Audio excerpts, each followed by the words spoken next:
Ну что ты надела? Где эта шапка его? Ему не интересно, ему не подходит. Ну а что я забрала у бомжа, ничего страшного, ну что бывает. Бывает, у бомжа украл. Ну что, штаны ему, штаны, все такое. Я ему отдал.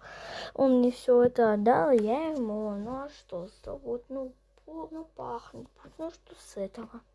Ничего такого не будет с ним. Помоется и все, постирает все и не будет вонять. Вот в чем прикол. Так что Родерков, мамочка. Ну, я теперь без нее, я теперь без рукавов некрасивая. Верни обратно. А что я тут делаю? Я вообще-то их не... вы поняли. Я вообще-то их не... Вот так.